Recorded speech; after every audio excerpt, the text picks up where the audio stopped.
welcome to Film Conscious. My name is Erin. And my name is Maddie. If it's your first time here, hello. On this podcast, we discuss films and their various meanings, we give our general takes on them, and we're going to chat a little bit about actors, scenes, songs, and many other important film stuff. Please like and subscribe. This week, we're going to chat about the film Silent Silent Youth. Youth. There's going to be resources in the description, also at the end of the video. Check them out if you need them. Silent Youth is a 2012 film directed by Diemo Camises. Sorry for the pronunciation. The film follows a boy named Marlowe who meets Kirill, a mysterious young man, during his first night in Berlin. The film follows their quiet, tentative, and often awkward relationship as it grows, and they learn more about each other as they explore often desolate areas of Berlin. The film's meaning. The film focuses on human understanding, often in silence, and how the emotional connection between Marlowe and Creel create a vulnerability in their relationship. This vulnerability then is explored through the film. Themes of longing, alienation, and uncomfortability throughout the film create an even deeper silence and depth to the characters' romance. The main theme of silence works to both create tension through discomfort as well as intensifying the unspoken emotional connection between Marlowe and Creel. Favorite actors? My favorite was Martin Bruckman. I don't know how to say it. He plays Marlowe, the main character. And Aaron, why was he your favorite? Um, there were mainly only about four people in the entire cast. So him being the main character, he had a vibe, he was chill, he was cool. He was cool. I mean, I because the film is so desolate, I feel like you have to really play a good role or you have to really truly embody your character, especially if you are the main characters that are standing out. Yeah. Um, I think both of them did a good job. I chose Joseph Matz. Matz. I think Mates. that's how you pronounce it. Mates. It's Mattes, but he plays Kirill. And I think he did a really good job of embodying like his inner like turmoil that he was kind of going through, and he slowly starts to unravel throughout the film. Like he starts by looking like this very soft, person, which he is a bit distant, but there's definitely a lot more chaos you see at the end that he seems to want to stuff all inside. I think he did a very great job with that. Yeah, How I about would you? agree. Favorite quotes in the film. So there's a scene, and we'll go into this a little bit more later, but it's when Marlo and Kirill are in this big grassy field, and it's silent, surprise, surprise, and all of a sudden Kirill starts singing. Um, and it's in like it's like very raw voice. It's not like he's not like perfectly trying to sing, but he goes, I dream. Do you read me? I'm not speaking. Do you read me? Um, and I think that really hit because, I mean, not only does it amplify how much the silence has an impact, um, because we're paying so much attention to their body language and what they're saying with the little details they give about themselves. Um, but I thought it was really good. It felt really intimate without saying much. And then another one that I picked up on was just throughout the film, Marlowe would kind of notice that Krill would daydream and kind of go into his own little world, and he would just kind of look blank. Mhm. And Marlowe would just constantly go, "Hello? Like, where are you? Like, hello?" And he does this throughout the film, but it felt really strong, like he really wanted to understand Kirill. Yeah. Um, for favorite quote, I said, um, so starting with what Marlowe says, he said, if one person jumped off the TV tower every 30 seconds, it would take 3 years for all Berliners. And then Creel responds, why would they jump off? This kind of hints at like an innocence in their relationship as well as an understanding. The film really focuses on Creel's darkness, but in this quote, it hints at Marlowe's internal darkness as well. Um, there's a few times where Marlowe just says things that he's memorized, normally statistics or just fun facts, but they are normally kind of sinister, and that really contrasts his character in the film. And I thought that was really interesting. My favorite moment is when they're walking on the airplane landing like pad area. Just walking along, it's really scenic, but also then they lay down in the grass. There's something about gay men just like laying down elegantly in the grass. It's really reminiscent of Lily's Not For Me or Call Me By Your Name. They're always just sitting in the grass and the lighting's beautiful. But Creel says, which Maddie's already mentioned, I dream, I dream. Do you read me? I am not speaking. Do you read me? It was really odd at first. I was like, what is he saying? But it then kind of was charming in a way. And it says a lot about his character. And if you're curious, these are lyrics from I Dreamed a Dream by Sonic Youth. It's a 1988 song. But it just was really like he's so silent all the time, and then he just like starts singing, and it was like, whoa, what's happening? What is he doing? But it shows how he is still a boy, and he's like just kind of in his own little world. It was beautiful. And there's so many moments, I mean, three. There's three moments in the film where he starts singing. And I think each are very impactful to what we're reading Kuril's character as. Mm, Um, and this is just the first one. So at first it seems charming, and then the more you dig into it, it gets a little bit more sad. yeah.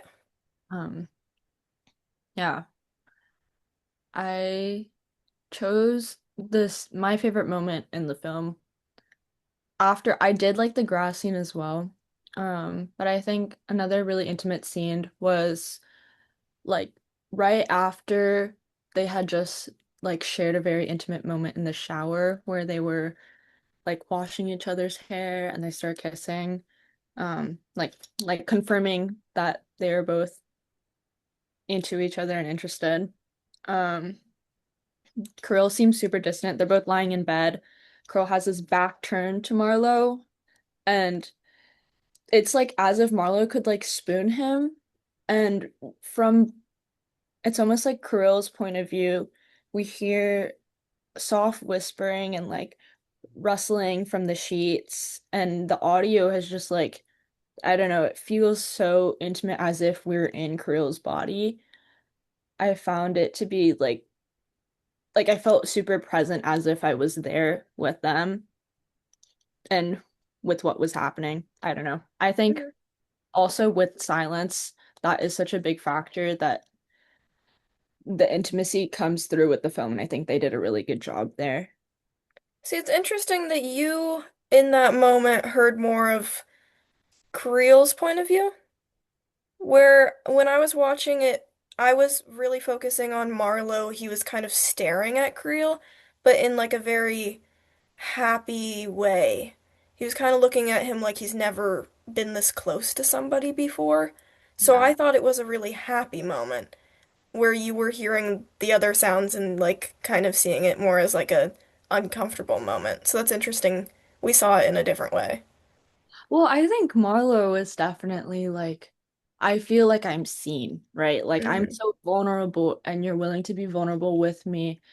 But like Kirill's also just like, there's those moments, there's something about him lying down too. It's like they have a hard conversation and he shares stuff and then he like can't express it, so he just lies down, you know? Hmm. He has his back turned looking away. It's not like he doesn't turn back to look at Marlo, Yeah. which is like it felt desolate even though they were so close. Hmm. Which I think is really interesting.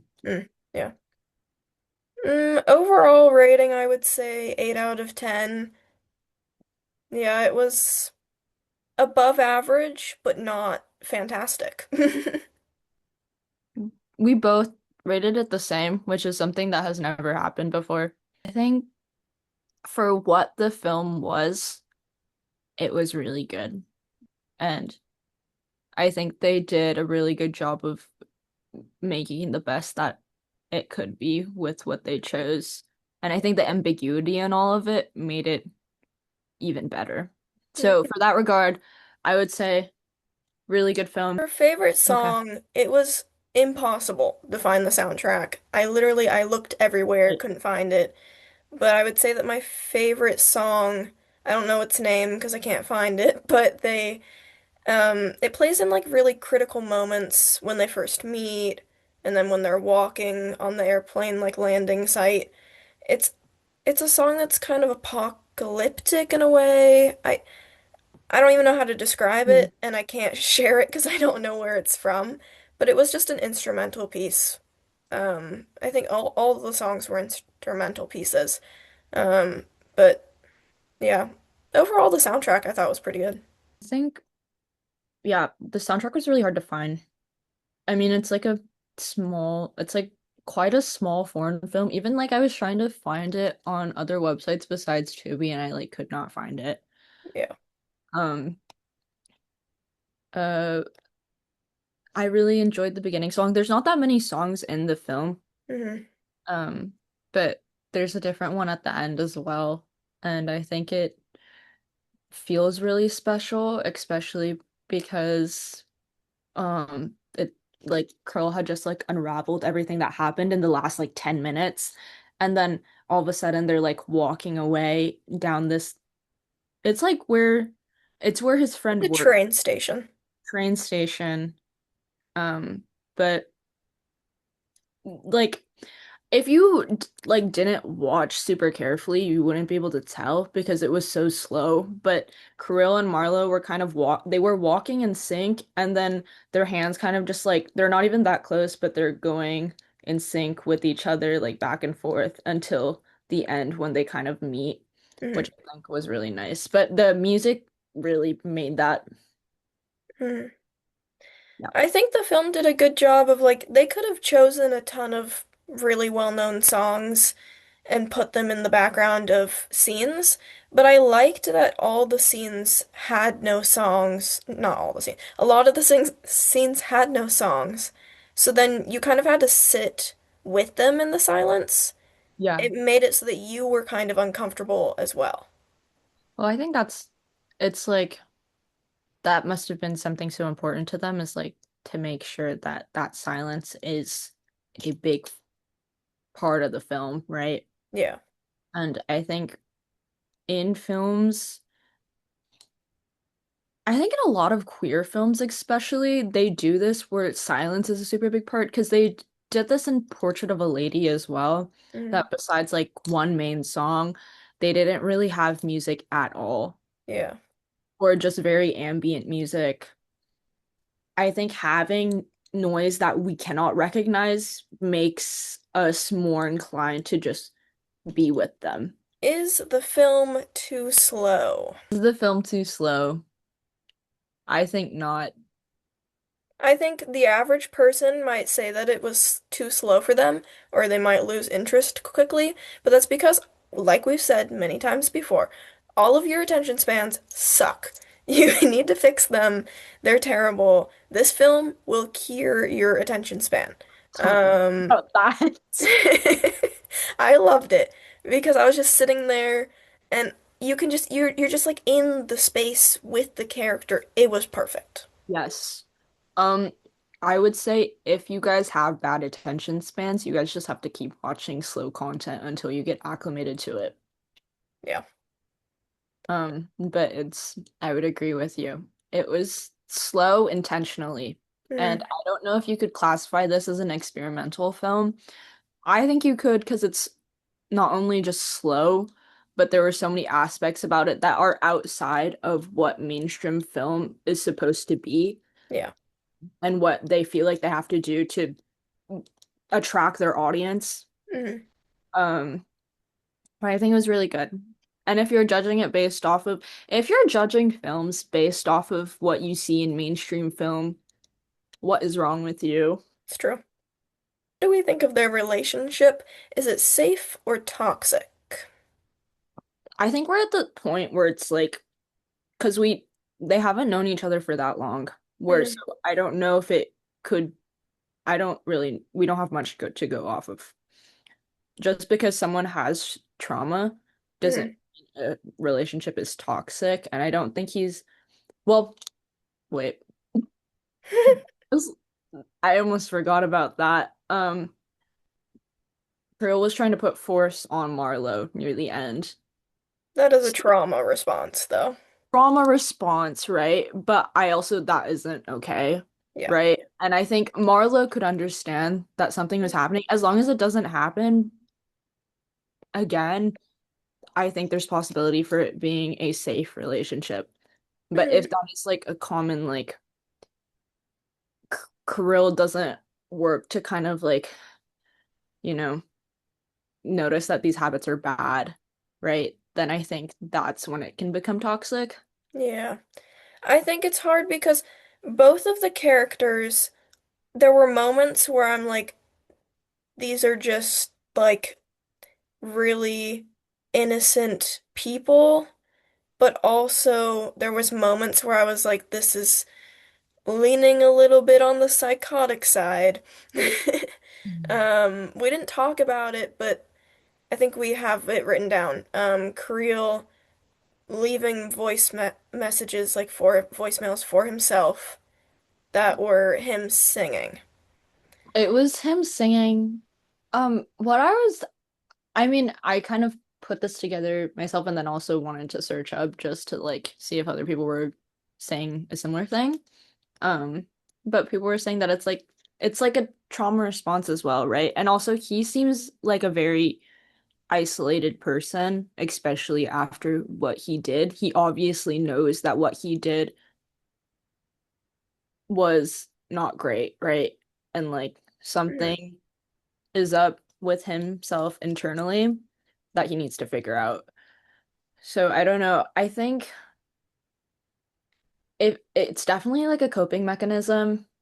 I think maybe it's I think maybe the best option, if this was like a real life scenario, is for them to just be friends for a while till Creel gets through this, and then maybe more after. Because it is really soon after Creel has gone through something extremely traumatic.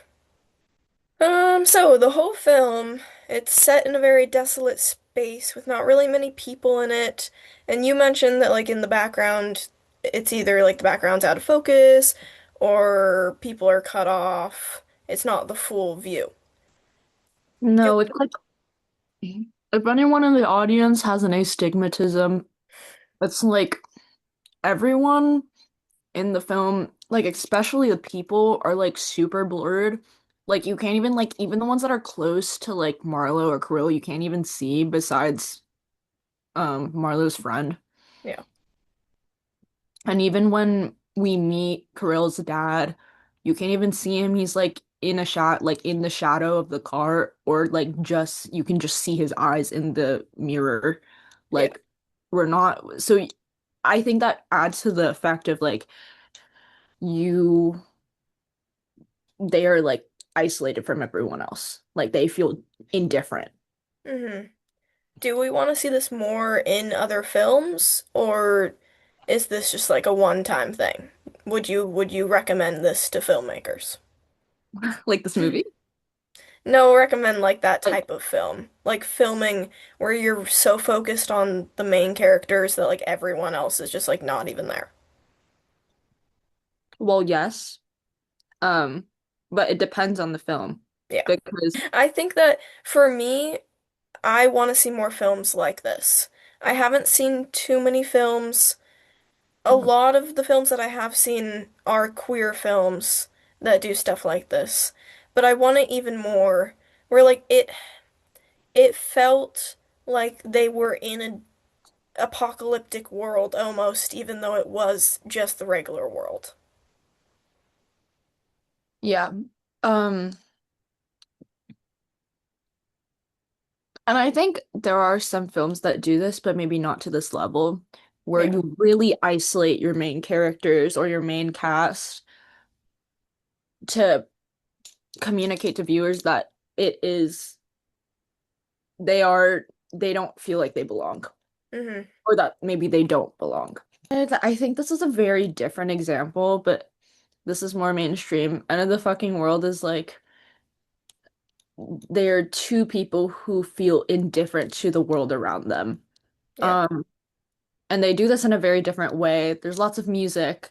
There's lots of, you can see the people. It's like you can see the other characters and see their lives, but they feel indifferent and it is very clear to the viewers, and I think that's what makes it so appealing. Hmm.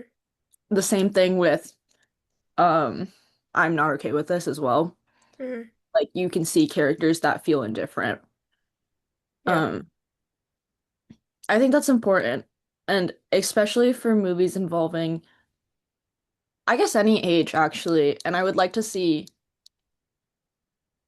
ones with a lot younger kids on the age spectrum of like you're little Hmm. feeling different, and then also being old and feeling indifferent. I I would think. recommend the film Close. It's an A24 film. Hmm. I've mentioned it, but that one they're younger, very young. But it's the same vibe of like they're just running around in their own little world and like nobody else matters, but they feel out of place. I It's a remember, pretty good one. I remember you mentioning this film to Hmm. me a while ago, and you really liked it. Yeah, I think it is a similar vibe to this film where it does just follow like two guys running around, but when I say guys, they were like They're like little boys. seven. But I could list so many films that just follow two main characters that are like just kind of in their own little world. I love movies where you can see everyone as a whole as well, where like there's like on either end of the spectrum, it's like you have this big community of people and everyone has their own lives and it's so intricate. But also there's often times where I think in a lot of our lives we don't feel like that. Like Yeah. I love the feeling of community, but we often feel like we only fit with the certain group of people that feel like they belong in the same way. We talked about the voicemail a little bit more. Do you want to say anything else about the voicemails Oh, or yeah. no? No, I think we should talk about it more because I think that's such an integral part of the film. Mhm. Because I don't, if you've never watched the film, then you probably wouldn't really get the same feeling. But when they're in the middle of the talk, when Kirill is confessing to like his car flipped. I'm looking at this car because I flipped the car and then I hitchhiked back to where I am currently. And um basically I think he says,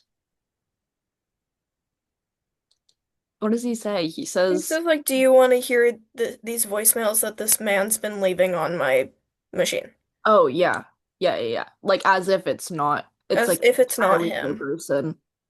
Yeah. And he plays the audio, the voicemail audio, and it's just him singing.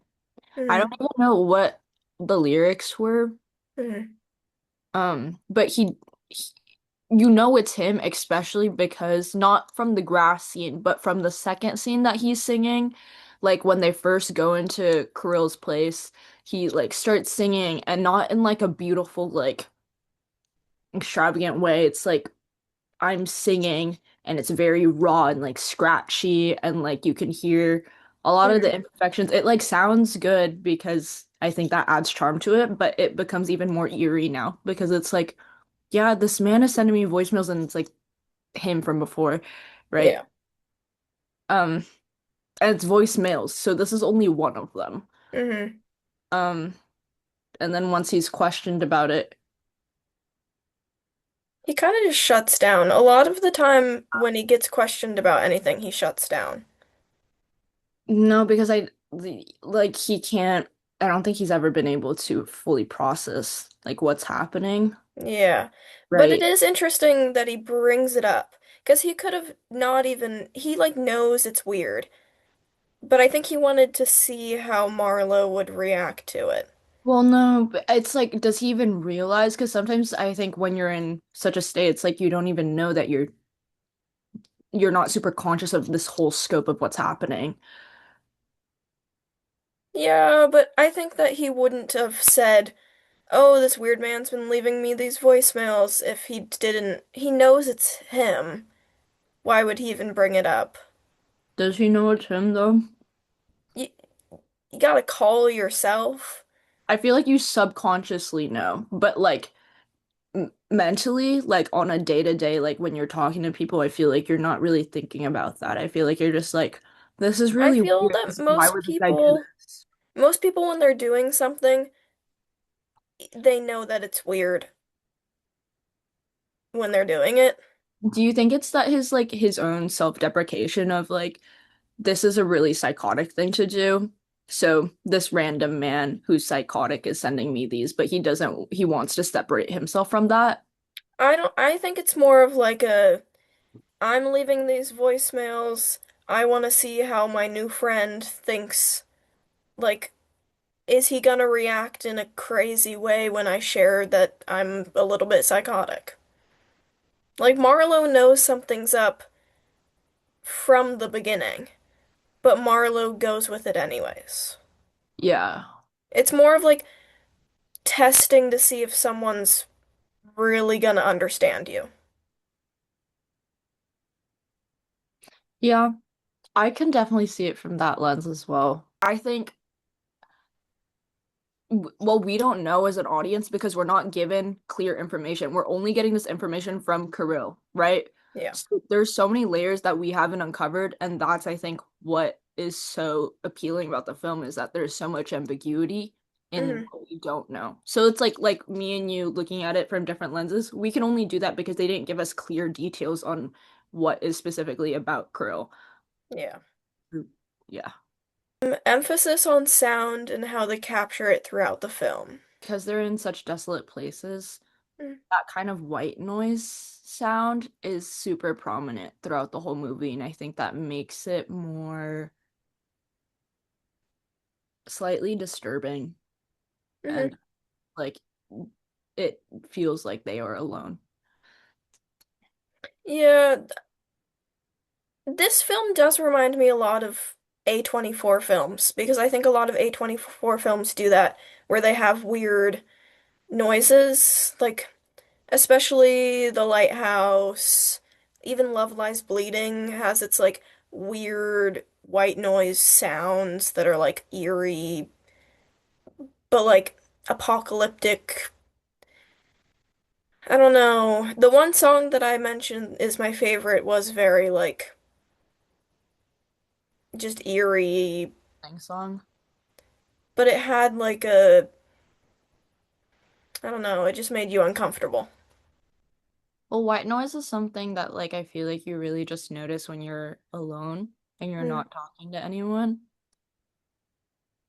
Um, Especially in empty places, right? Because there's nothing to disrupt your hearing. hmm Um, so you really feel alone with them. I think the film did a good job of making you feel like you were actually in the film. Yeah, yeah, for sure. It was kind of scary at times. hmm It was like you feel uneasy watching it, hmm which is good because Yeah. it has an impact on you. Is this a good queer film? I would say yes, for 2012, there weren't too many. They were coming out. They were starting to come out more, but 2012 is still early. I think the representation, if someone saw this that wasn't queer, the representation might be a little bit off, but I feel that's like most films. It's hard. I think it's good representation of trauma, without directly showing the trauma. Yeah, Yeah, I would say overall, yeah, it is. The color was good, the soundtrack was good, the vibe was good.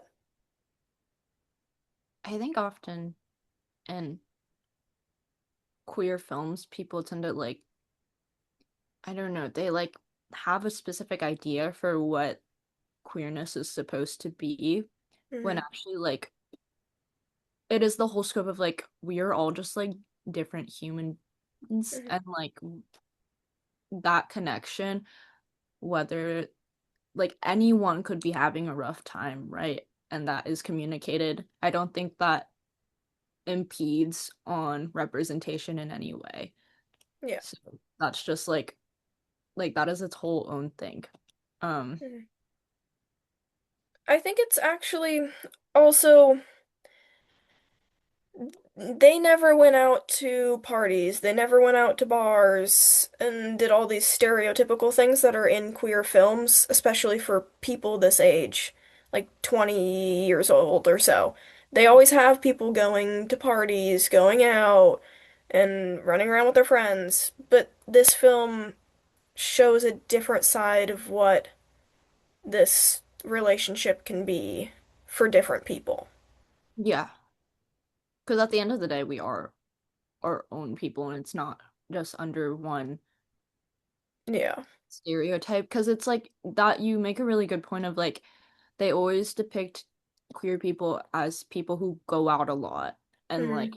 are always doing extravagant activities and you're doing this and you're doing that when like a lot of the time like I don't know a lot of the gay people I know are like inside and we're like it's just like a life of like some people just have a life of solitude and we're all just like people where it's not like we're Hmm. not all outgoing. Favorite movie of the week? I'm actually going to say a TV show instead. I watched Ripley. It's a thriller TV show on Netflix. It has a lot of big name actors. A lot of people were reviewing it and saying that they didn't like it, but I actually really enjoyed it. The entire thing's black and white. It's set first in New York and then in Italy, and it's just the scenery's beautiful. The like just the vibe is really weird. You're kind of lost the entire time. I really liked it, so I would recommend it. I chose I Love LA. If you're on mainstream media, you probably know what I Love LA is. But Rachel Sennett is the main actor, and I think it's a very funny show. And I haven't watched like a more recent show or a show that's come out more recently that I've really liked other than I Love LA.